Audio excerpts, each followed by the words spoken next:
بسم الله الرحمن الرحيم. اهلا بكم في حلقه جديده من برنامجنا لايف وذ شيف على صفحه زانوسي على الفيسبوك. النهارده 14 تقريبا، انا بطلت احسب، بس النهارده هنعمل لكم حاجات اتطلبت مني كتير قوي في خلال الفتره اللي فاتت. يعني مثلا هنعمل كبسه سعودي، وهنعمل كمان كوبيبه شامي، بس كوبيبه شامي بحشوه مختلفه خالص لاول مره هتشوفوها. الكوبيبه الشامي هنبدا بيها، هي عباره عن هنعملها كمان صينيه مش كور. يعني عايزين تعملوها كور صغيره مفيش مشكله، تعملوها شبه الكمثريه مفيش مشكله، زي ما انتوا عايزين، لكن احنا هنعملها صينيه عشان بس ايه تبقى شكلها كده بيتقدم بطريقه مختلفه. اول حاجه عندي نص كيلو من اللحم المفروم، نص كيلو من اللحم المفروم، ومن 300 ل 400 جرام برغل. في ناس بتحط كميه برغل اكتر، لكن احنا بنعمل في البيت فعايزين قيمه اللحمه تبقى اعلى شويه. يبقى انا عندي 400 جرام برغل منقوعين في الميه، وعندي كمان نص كيلو من اللحم المفروم، وعندي كوبايه كبيره من الجبنه الموتزاريلا، وكوبايه كبيره من اللحم المدخن، اللحم اللي هو السموكد بيف متقطع مكعبات. وعندنا هنا ثمره فلفل احمر مشويه.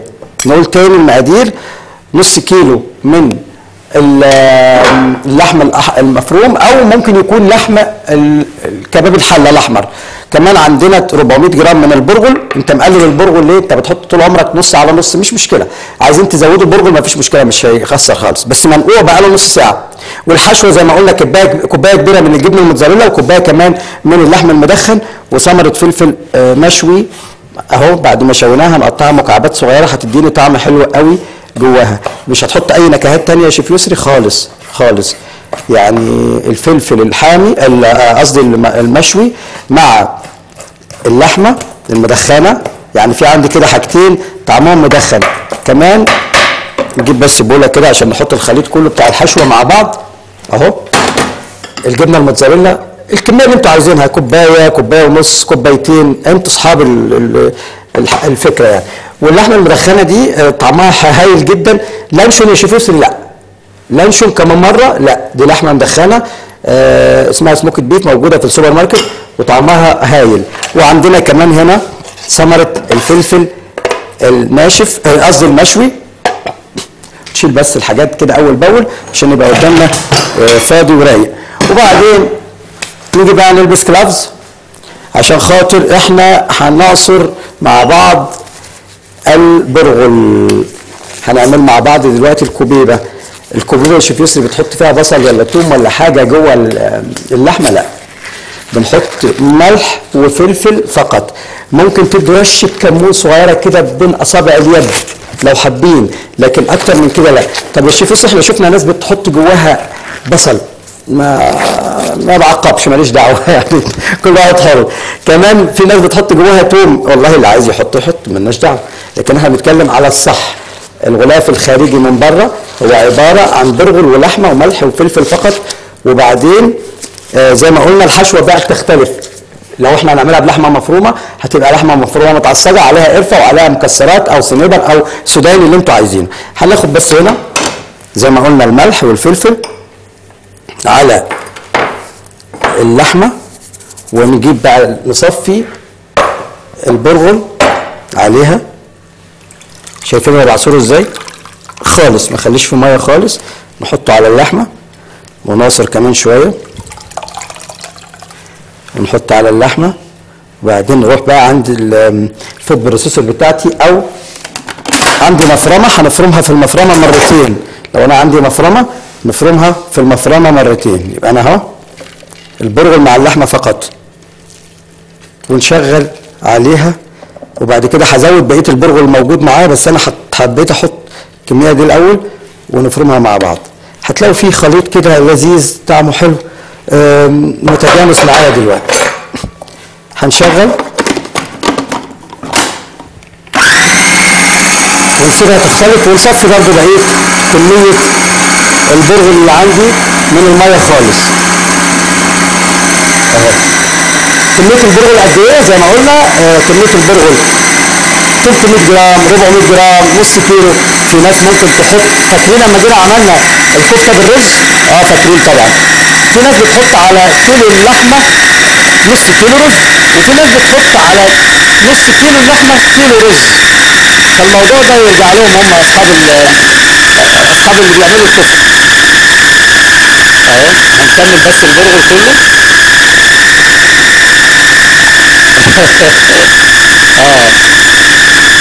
شايفين؟ خلاص نيجي بقى نشوف بعد كده هيحصل ايه. انا حاطط ملح وفلفل فقط، ملح وفلفل فقط. هعمل تقليبه صغيره كده عشان اجيب اللي فوق تحت واللي تحت فوق.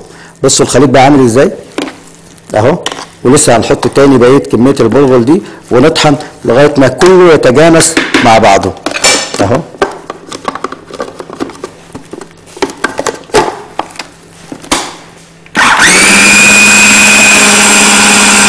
جميل. لو انا حسيت ان الغلاف العجينه بتاعتنا ناشفه شويه ممكن احط شويه ميه. لو انا حسيت ان العجينه ناشفه شويه ممكن ازود شويه ميه عشان تلف معايا اسرع. معلقه ميه، نص معلقه كده يعني. وبعدين هنطلع ونوقف تاني. هي بدأت عموما تلف معايا كلها خلاص، مش هنحتاج ان احنا نطلع ولا نلف. هتلاقوا بتجيب اللي تحت فوق واللي فوق تحت. واللحمه بدأ شكلها يبان وكده عجينه واحده دلوقتي.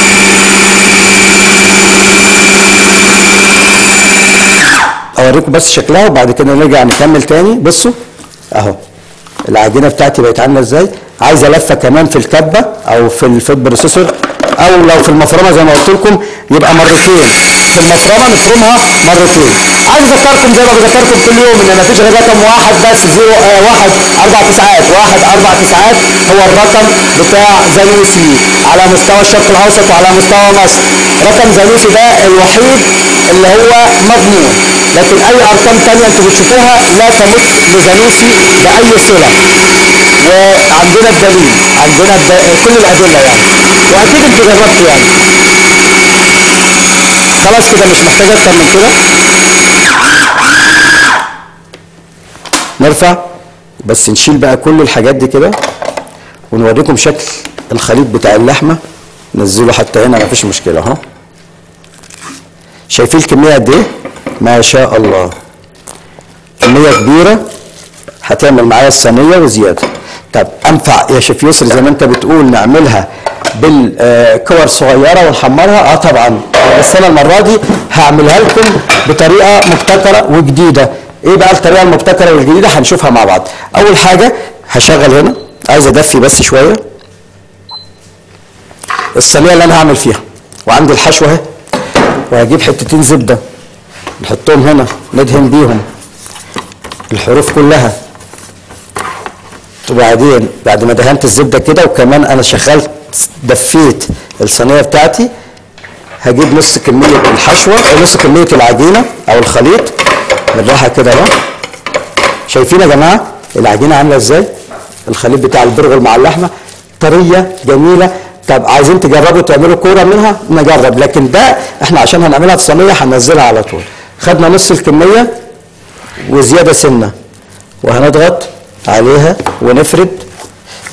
خلي بالكم من اللي جاي ده بقى اهم مرحله، ان انا وانا بفرد بعمل حرف، بعمل شفه صغيره كده بس مش باينه من العجينه. ليه؟ اهو بسكنها وبعمل لها حرف صغير علشان خاطر لما اجي احط الخليط بتاعنا فيه جبنه، لو الجبنه لمست حرف الصينيه هتتحرق وتبوظ لي شكل الكوبيبه بتاعتنا. يبقى انا اهو ماشيين مع بعض تك تك تك تك تك تك اهو. شيف يسري انت لسه عندك كبسه، الكبسه بتاعتنا هتاخد بالكتير من 10 دقائق لربع ساعه، هقول لكم ليه، لكن لما نيجي ساعتها وانتوا كمان ممكن تبقى معاكم بالشكل ده. خلاص احنا خلصنا. هقلب خليط الحشو اللحمه مع الجبنه الموتزاريلا مع الفلفل المشوي. هتحط له حاجه يا شيف يسري؟ ممكن احط له شويه فلفل صغيرين ورشه ملح ونقلب وبعدين نفضي هنا. شايفين شكل الحشوه يا جماعه؟ طبعا دي هتستوي مع بعضها تسيح تطلع لي شكل الجبنه ونقطعها كده. تبقى فاكرين الكنافه اللي احنا عملناها مع بعض اللي كانت محشيه بالجبنه؟ تبقى شكلها كده. هرفع دي. طب يا شيف يوسف في حاجه بقى هنعملها وهتبوظ الدنيا معانا. ايه هي اللي هنعملها وتبوظ الدنيا معانا؟ هقول لكم حالا. بالنسبه لكم انتم ممكن يبقى فيه مشكله، لكن انا هوريكم طريقه ان انا لما اجي اقفل الجزء اللي فوق هعمل حاجتين، يا اما اجيب طبق بلاستيك قصدي بلاستيك افرده في صينيه زي دي واحط فيه الجزء الثاني وافرده جواه وبخبط عليه كده يقوم فارد معايا. حاضر، هفرد معايا الخليط نفسه واقوم قلبها عليها، يا اما ابل ايدي بالميه وده الاسهل اهو، وبعدين اخد قطعه وافردها على ايدي كده، شايفين؟ ده اسهل بكتير من ان انا اجيب واقلب واعمل وحاجات كده اهو، شايفينها؟ بفردها كده واحط اول جزء وبعدين ناخد قطعه ثانيه نبل ايدينا برضو بالميه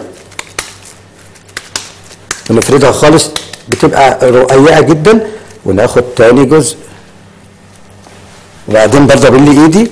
كان السؤال اللي جالنا عن المكونات دلوقتي مين اللي سال؟ الاستاذه آية، هنجاوبها حالا دلوقتي.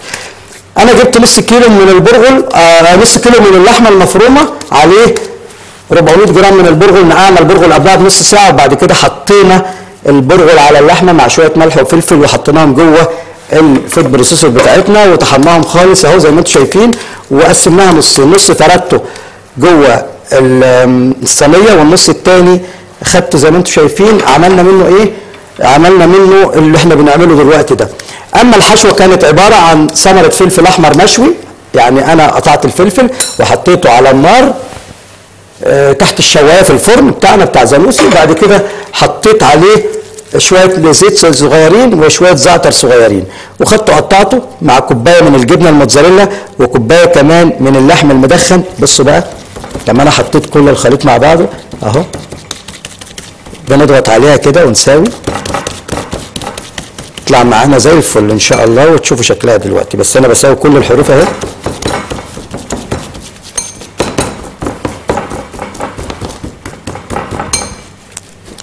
وبعدين هنيجي هنا نمسح ايدينا بقى ونشيل ده ونعمل ايه؟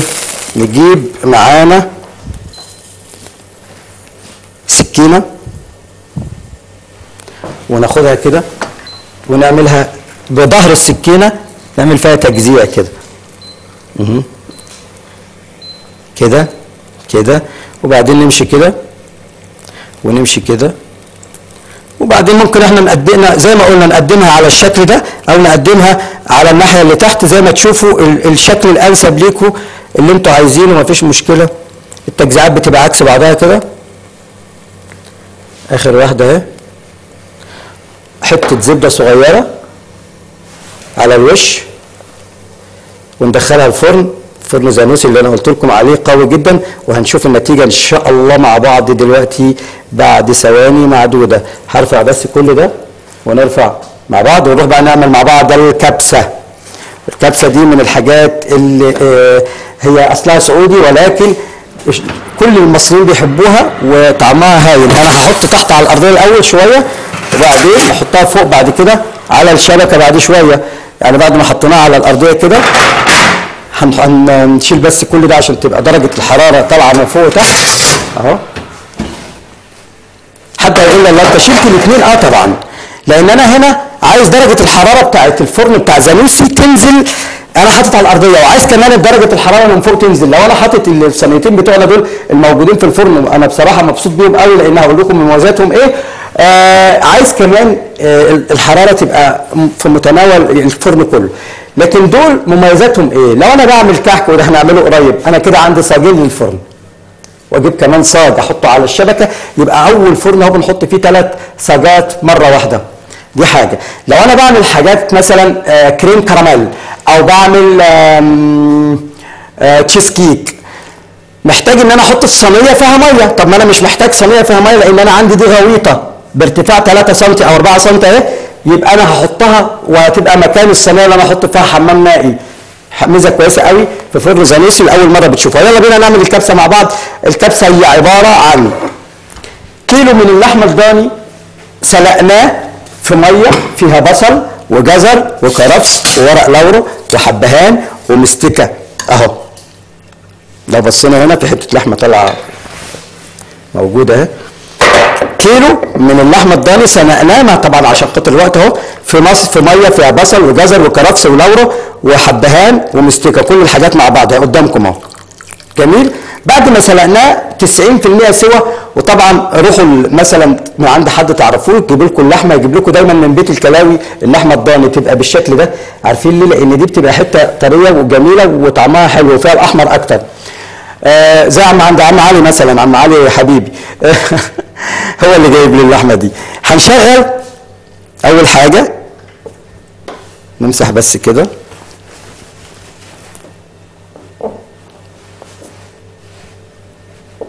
الكهرباء فصلت باين. لا في الكهرباء فيها مشكله. لا خلاص، لا خلاص زي الفل. المشكله عندنا شفتوا بقى في حاجه كله على الطبيعه. بوتاجاز زانوس اللي قدامنا دوت لما جيت انا ده كان مبلول في دهون او في ميه او ما رضيش يشتغل ابدا. اول ما كشفت ايدي اشتغل معانا، عشان كده انا كنت شاكك ان يكون في مشكله في الكهرباء. خلاص نحط الحله بتاعتنا ونقول بقيه المقادير بتاعت الكبسه. يبقى انا سلقت كيلو اللحمه في بصل وجزر وكرفس ولورو، وشلتها من الميه او شلتها من الشوربه بتاعتنا. الشوربه دي قوامها حلو قوي. عندي حوالي 3/4 كيلو من الرز البسمتي ده منقوع بقاله اكتر من نص ساعه. عندي طماطميتين كبار متقطعين مكعبات، معلقتين صلصه طماطم، وبصلتين كبار متقطعين مكعبات، ومعلقه زبده او سمنه او زيت، ومعلقه من الكركم، وكمان 3 وحدات من الليمون الناشف، و5 وحدات من القرنفل، و5 وحدات من الحب هيل او الحبهان، وعودين قرفه خشب، والخلنجان عروس الكبسه ده موجود عند عم علي العطار اهو. ده اسمه خلنجان، ريحته روعه. في منه الناعم وفي منه الخشب دوت. الخشب ده احسن لان هيديني الطعم والريحه، وما يدينيش ما احط يعني اعرف اظبط نفسي بالظبط وانا بعمله. اول حاجه هنجيب زي ما قلت السمنه او الزبده، نحط كده، نشيل دول ونحط دول. يلا كله مش مشكله. حوالي معلقتين، وبعدين ننزل عليهم بالبصل متقطع مكعبات كبيره. طبعا ليه؟ لان انا عايز احس بريحه البصل ده وطعمه في قلب الكبسه. وبعدين الكبسه دي حلاوتها ان هي فيها بتبقى يعني خليط كده من البهارات على اللحمه حلو قوي. فهنشيل بس ده برضو ونرجع تاني. بس عايز اقول لكم حاجه، في ناس بتحط البهارات دي كلها زي ما هنحط دلوقتي. في ناس ممكن ما تكون بتضايق لو في مثلا تحت اسنانهم جت وحده قرنفل او حبهان او كده، لا ممكن تحطوهم في شاشه. بس انا عايز احمصهم مع الخليط بتاعنا مع الحاجه بتاعتنا. يعني انا حطيته اهو.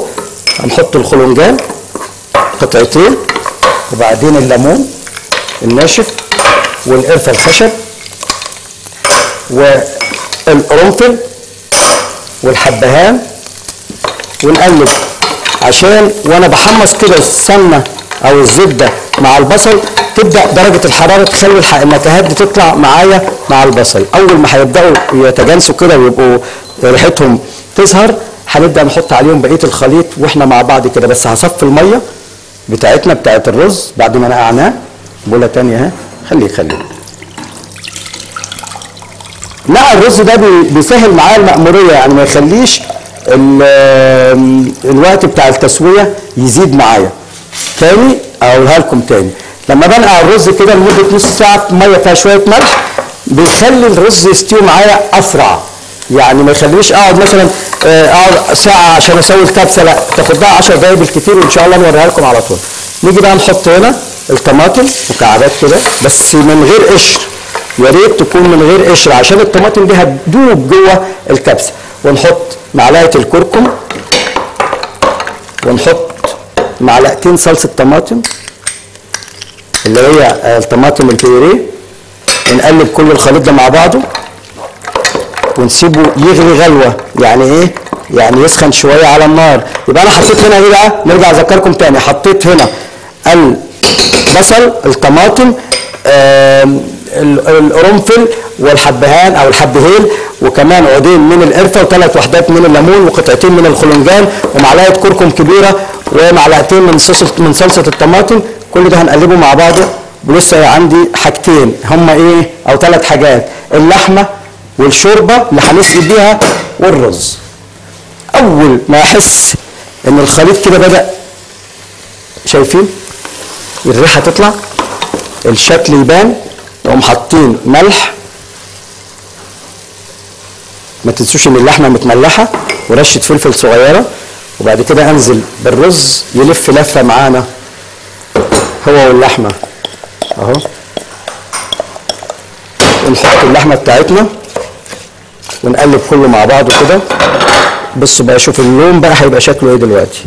الشوربه بتاعتي لازم تكون موجوده جنبي عشان هزود على اللحمه وازود على الشوربه ونوريكم الشكل. شايفين بقى انا بقلب كله مع بعضه اهو، اللحمه مع الشوربه مع الرز. ما تخافوش من التقليب، الرز انا عارف ان هو الرز منقوع، بس ما تخافوش، لازم كل الحاجات والنكهات دي تتوافق مع بعضها. وبعدين نجيب مصفى عشان نصفي اهو، نصفي الشوربه بتاعتنا. انا مش عايز الخضار اللي انا سلقت فيه بقى اهو. نعرف دي كده من دي لغايه ما نسقي الرز. طب بنسقيه كتير يا شيف يسري في الحاله دي؟ طالما انا ناقع الرز يبقى هغطيه كاني بعمل رز مصري. الله، ده احنا دايما بنسمع ان الرز البسمتي بياخد دبل الرز المصري في الميه، يعني الكوبايه بتاخد كوبايتين، ما انا نقعت عشان ما احتاجش ميه كتير، علشان خاطر اهو. نبص كده عليه، نقلب، وبعدين نحط كمان شويه، كبشه واحده بس، ونسيب الخليط ده كله يستوي معانا. مش هياخد وقت ان شاء الله وهتشوفوه دلوقتي، بس بندخل كل الحاجات في بعض كده. نجيب الغطا، لان الغطا الكبير، ونزود الحراره ونسيبها عشان تغلي. وان شاء الله قوه البوتاجاز بتاعنا بتاع زانوسي ده هتورينا التسويه في قد ايه، وهوريه لكم دلوقتي على الطبيعه. هشيل ده، كل الحاجات دي بقى مش محتاجها، ونروح نشيل برضو كمان البلانشا ونشيل الحاجات دي وننضف مكاننا كده عشان نشوف اخبار الكوبيبه ايه. حلو قوي. هروح ابص على الكوبيبه، طبعا انا ما جيتش ناحيتها والفرن شغال زي الفل عشان تعرفوا كل شيء اهو. هو انا رحت هنا ولا هنا ولا اشتغلت في حاجه ولا عملت حاجه؟ فرن زانوسي اقوى دايما زي ما انا بقول اهو. نرفع بسم الله. استوت ولا ما استوتش؟ اهو انا عملت حاجه. طيب اهي اهي هرفعها لكم وتشوفوا اهي كل حاجه قدامنا طبيعيه 100%. طب تعالوا ناخدها بقى عشان نقدمها او نقطعها مع بعض. هجيب بس كده بلانشة، نطفي النار هنا، جيب طاسه تمتص الحراره دي لان الحراره هنا فظيعه، فانا بحط حاجه عشان تمتص الحراره هنا وما تخلينيش ابقى واقف كده. طب عايز اقول حاجه، لو انا جبت بقى بلانشه كده اهو وحطيت عليها الصينيه وهنقطع مع بعض قطع سواء كده بالطول او مربعه زي ما انتوا عايزين. يعني هنيجي كده نعمل ايه؟ نجيب سكينه، احنا ممكن نقلبها ماشي حاضر، اللي يحصل يحصل. يعني احنا بنعمل ايه؟ كل الناس لازم تشوف على الطبيعه يا حمد بيه. بص بقى ان شاء الله اما نيجي نقلبها وهي طالعه سخنه كده، نقول بسم الله الرحمن الرحيم، نقوم عاملين البلانشه على الحته العدله وقلبينها كده وقلبين دي كده ورافعين كده، تطلع معانا بالشكل ده. بعدين نجيب السكينه، الله يكرمك، نقطع نصين الاول،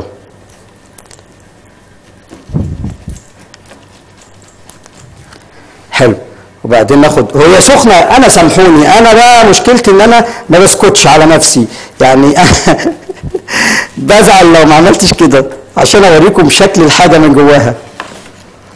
لازم تهدى شويه، لازم هنقطع شويه كده سمبوكسات نحطهم في طبق، ونقطع شويه تانيين زي ما احنا شايفين اهو مربعات.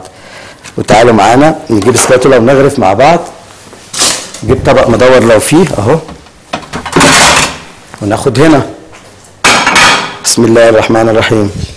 بس هنقلب كل القطع كده. بصوا الحشوه بقى عامله ازاي اهو. هوريكم الجبنه وهي بتمط والحشوه بتاعتنا. دي طريقه. الطريقه الثانيه هنقطع قدامكم دلوقتي ونوريكم شكلها. عايزين تدوها لون اكتر من كده ممكن تاخد لون اكتر من كده. شايفين الجبنه بتمط ازاي جواها؟ ده طريقه للتقديم. يا حبيبي احنا انت عارف بقى انت مع يسري. بص بقى هنقطعها كده مكعبات اهو. مش عايز اقول لكم الريحه عامله ايه بصراحه. وناخد كده على قد الطبق اللي احنا هنغرف فيه اهو. طريقه تانيه بس الطريقه دي شكلها شويه اشيك من التانيه. يعني احنا بنوريكم طرق غرف متعدده. كفايه كده؟ مش كفايه، في طبق تاني عندنا. بص بقى المنظر العام. ممكن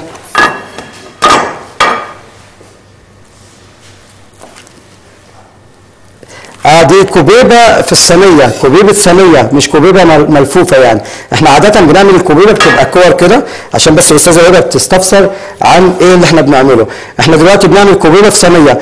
جبنا اللحمه المفرومه عملناها مع البرغل، نص كيلو من اللحم المفروم معاه جزء من البرغل حوالي 300 جرام، وبعد كده خدنا عليه زي ما قلنا شويه ملح وفلفل طحناهم مع بعض وقسمنا العجينه نصين، وجبت الصينيه دهنتها بالزبده.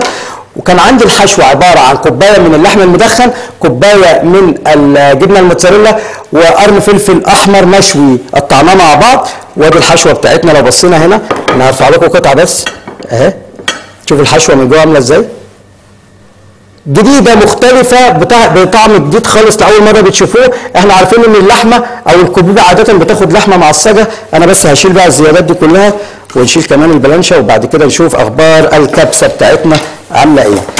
الكبسه بتاعتنا كانت عباره عن زي ما قلنا هكرر لكم تاني عن كيلو من اللحم الضاني سلقناها في ميه فيها بصل وجزر وكرفس ولورو وحبهان. وبعد ما اتسلقت معايا كويس قوي حوالي 90% قمت واخد انا ممكن اشيل ده خلاص مش محتاجين عشان نروق الدنيا هنا. وريتكم امكانيات الفرن بتاعنا ان في صاجين، واحد غويط علشان لو بعمل بار ماري او بعمل حمام مائي يبقى حلو قوي، وواحد تاني عادي. وبعدين الاثنين ينفعوا ان احنا نعمل فوم الكحك مثلا. يبقى انا عندي لو عندي صاج كمان يبقى عندي احط على الشبكه واحط على الصاجين وهيطلع معانا كله زي الفل. هبص على الكبسه بقى. بسم الله الرحمن الرحيم. بصوا بقى شايفين لونها؟ نقلب تقليبه هي دي. ده الشكل. الريحه طبعا انا مش هتكلم، يعني الريحه انتوا اللي هتشموها.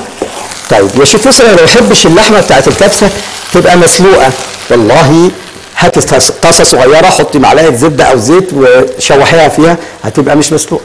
في ناس كتير قوي ما بتحبش اللحمه مسلوقه، بس حلاوه الكبسه دي ان اللحمه تبقى جواها كده مسلوقه بالشكل ده. وهنغرفها دلوقتي بعد شويه نسيبها تكمل تسويتها ونوطي بس النار عليها شويه. جميل. نرجع تاني عملنا ايه في الكبسه؟ انا جبت طماطميتين كبار متقطعين مكعبات وبصلتين كبار متقطعين مكعبات وثلاث وحدات من الليمون وخمس وحدات من القرنفل وخمس وحدات من الحب الهيل او حبهان، وكمان عندنا عودين من القرفه الخشب وشويه من الخلنجان قطعتين. الخلنجان ده عند العطار بيدي طعم مختلف. معلقه كبيره من الكركم، معلقتين صلصه طماطم، ومعلقتين زيت او زبده او سمنه زي ما انتم عايزين. نص كيلو او 3/4 كيلو من الرز البسمتي المنقوع، واللحمه كانت مسلوقه. حطيت السمنه او الزبده او الزيت، حطيت البصل شوحته شويه، نزلت عليه بكل المنكهات اللي عندي، وبعد كده صلصه الطماطم والطماطم وبودره الكركم.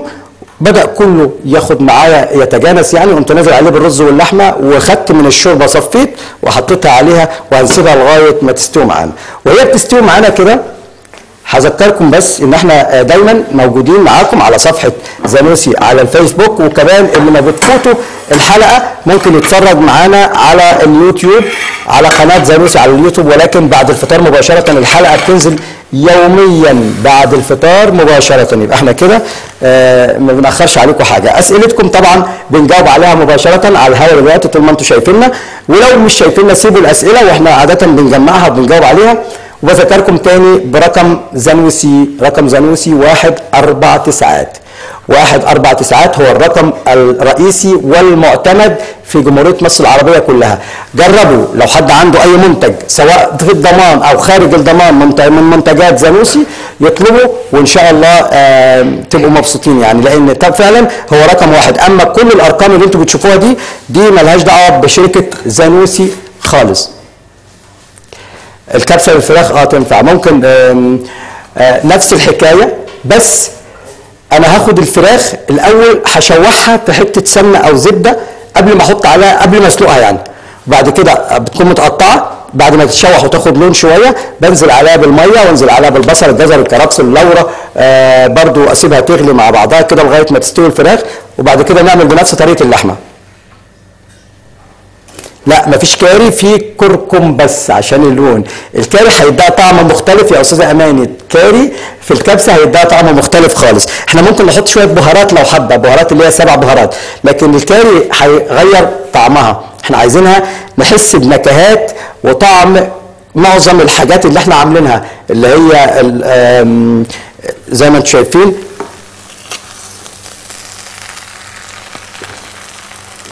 وانا طبعا بنبعت سلام خاص لكل حبايبنا واصدقائنا في كل الدول العربيه والجزائر، حبايبنا طبعا متابعينا، ربنا يكرمهم يا رب، واحنا سعداء بسماع صوتهم. لو عايزين اي بقصدي باقتراحاتهم، عايزين اي استفسارات يا ريت تقولوا لنا، ان شاء الله نعمل لكم اللي انتم عايزينه.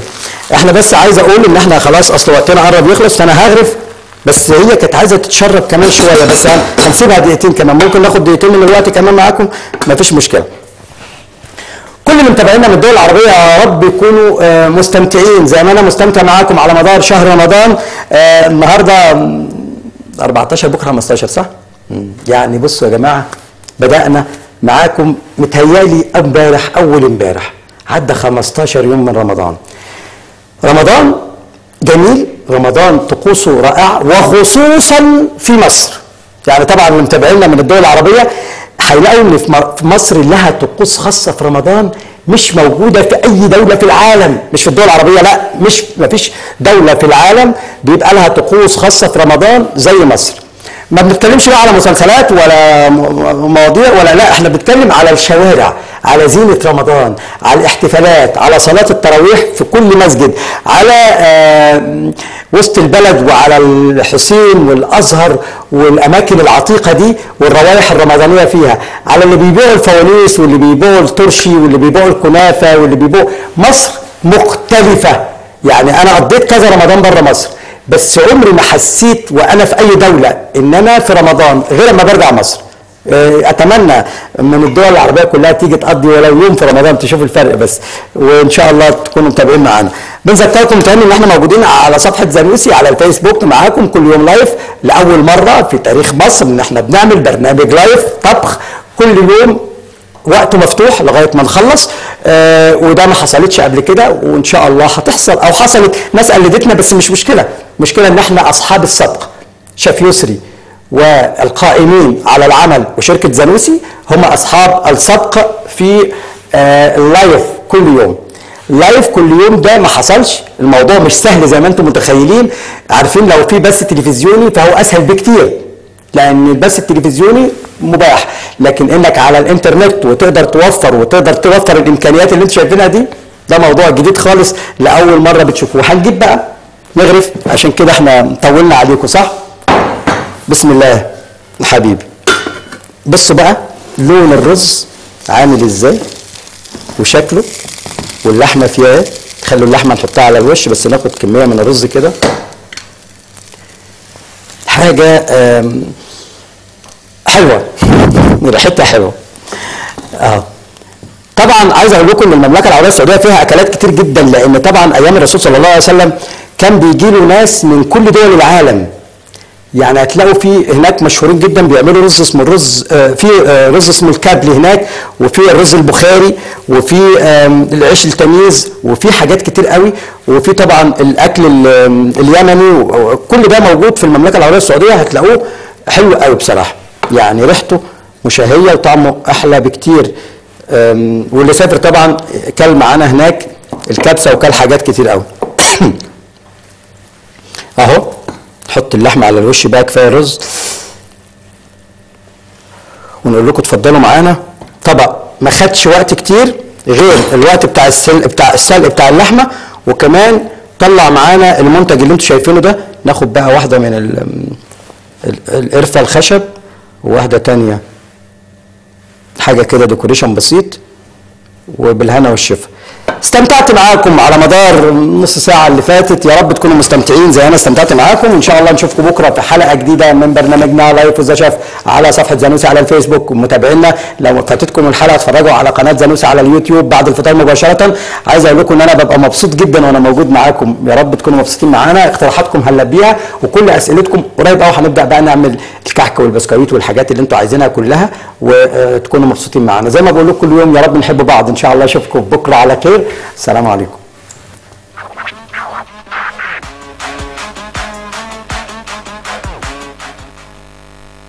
وكل يوم أكلة جديدة، استنونا مع زانوسي.